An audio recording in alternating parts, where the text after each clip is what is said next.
trastorno de alimentación.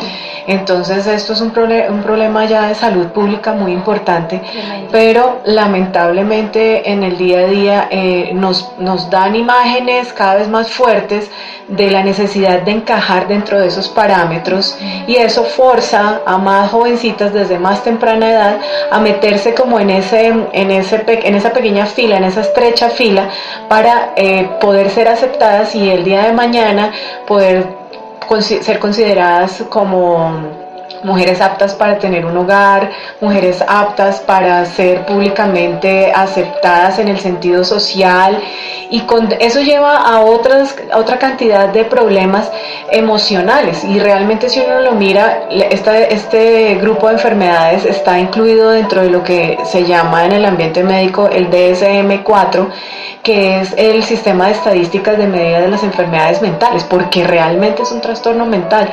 No aceptarse como uno es, no aceptar la imagen que uno tiene, que uno puede proyectar hacia las otras personas, constituye un problema mental. Tremendo, ¿no? Y mira que esto ha sido en el transcurso de la historia. Esto no es de hoy, esto no es de hace 10 años, esto viene desde hace muchísimo tiempo. Yo quiero que nos vayamos a la historia, en este programa que tenemos una investigación.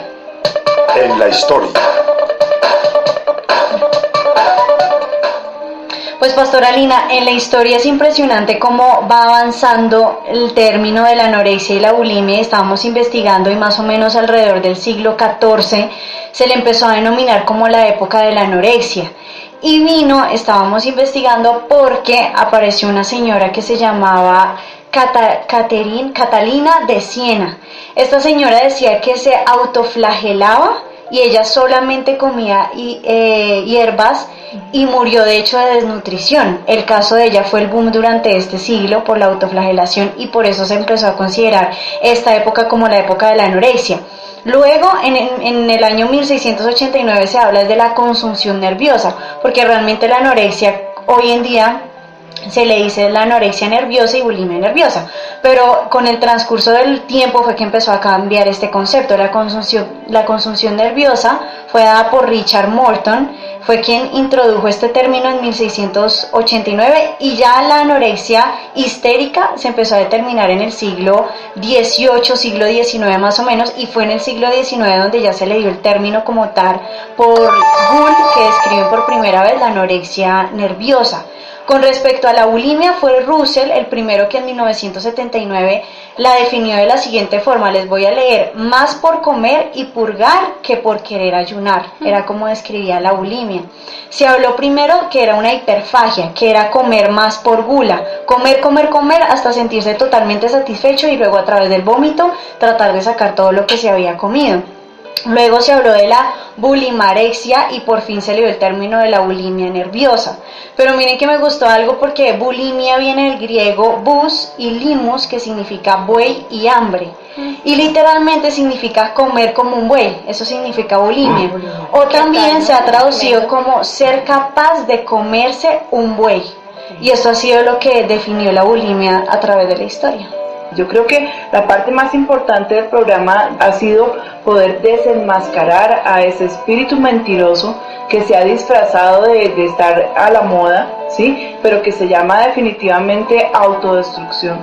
Yo lo veo clarísimo. Y se manifiesta en espíritus como son la bulimia y la anorexia, enfermedades de la mente, de la psiquis, más que del cuerpo, que obviamente acaban por destruir el cuerpo, porque pues ese es el plan, ¿sí? Y bueno, yo esta mañana quiero pedirle el favor a los doctores que nos cuenten ya la parte científica de este par de enfermedades y qué diferencias y qué similitudes tienen y cómo podemos combatirlas, cómo podemos como padres comenzar a ver esas señales en nuestros hijos. Y aún nosotros como oyentes, como personas, si tal vez hemos caído dentro del mismo espíritu, ¿cómo podemos enfrentarlo y saber que ya somos presas o estamos comenzando a entrar por ese túnel sin salida que se llaman anorexia y bulimia? La medicina. Muchas gracias, pastora. Sí, señora. Básicamente podríamos dividir estos trastornos en dos tipos grandes, que serían los restrictivos, en los que la persona se limita al consumo de alimentos, y ahí entraríamos a hablar solo de la anorexia. Pero nos vamos al otro extremo, que es el tipo compulsivo, o purgatorio. En ese ya tenemos dos enfermedades, la bulimia y el binge. Y la bulimia, que es lo que estaban ahorita mencionando, pues básicamente es eso, los atrancones que se dan las personas y comen y comen y comen y comen y no tienen un límite. Ese es el gran problema. La persona pierde la noción del control de lo que realmente puede ingerir y sigue desbordadamente. Los que se van por el extremo de la bulimia, entonces después se inducen de alguna manera para poder eliminar lo que comieron en exceso. Entonces ya sea por el vómito, o sea por la utilización de laxantes para eliminar por vía del colon todo lo que estaban consumiendo. Ahora tenemos una nueva enfermedad, dijéramos nueva porque más o menos desde el año 94 se viene hablando de ella, que es el binge. Binge quiere decir atrancón, quiere decir simplemente eso.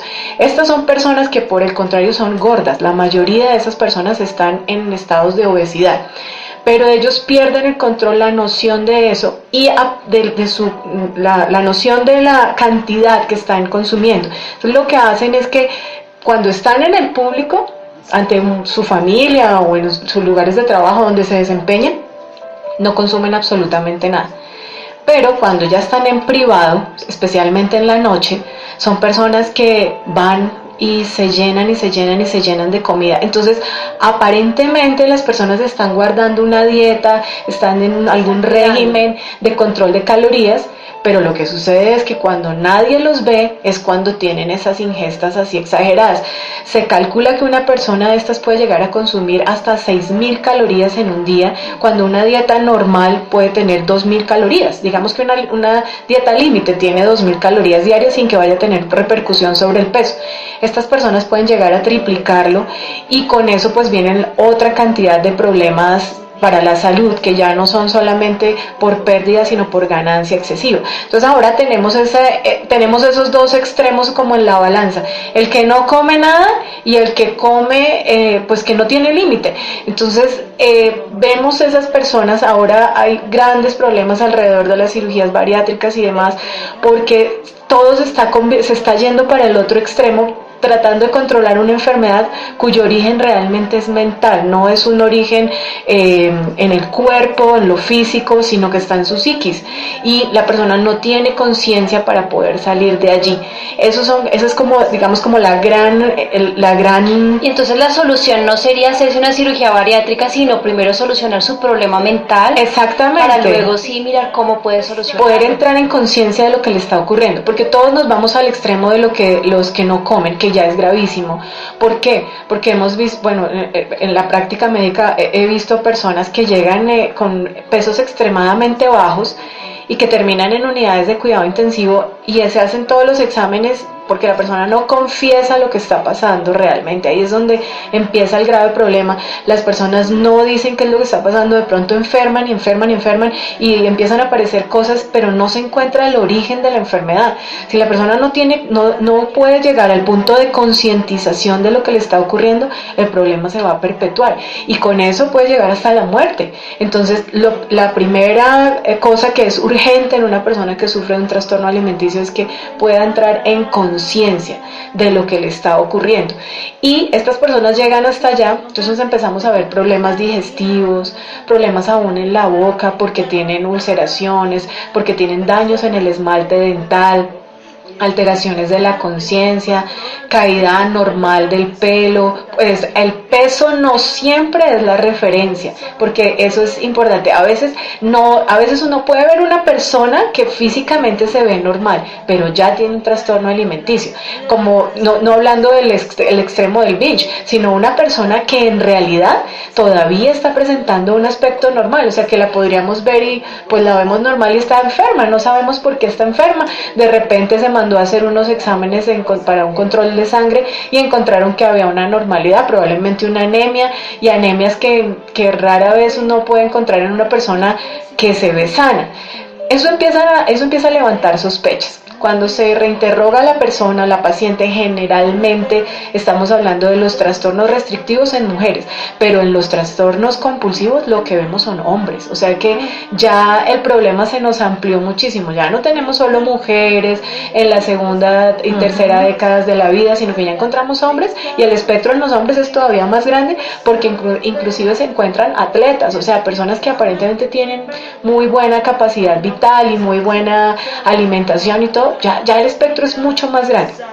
Cuando se encuentran alteraciones en los resultados de los exámenes paraclínicos, se empieza a indagar. Pero si la persona sigue ocultando la verdad, no hay manera de ayudar. Entonces, yo creo, habiendo escuchado lo que la pastora nos está enseñando hoy, que en realidad la necesidad urgente, que las personas entiendan esa necesidad espiritual que tienen, porque allá nadie va a poder tocar sino solo. Que revolucionó la alabanza. Denle la bienvenida a Juan Carlos. Este programa fue una producción de Obra Misionera como Ladrón en la Noche, Ministerio Informativo. ¿Alguien quiere gozo?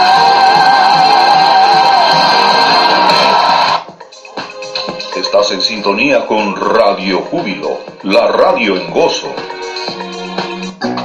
Obra Misionera Radial. Busca nuestra página y escúchanos en línea www.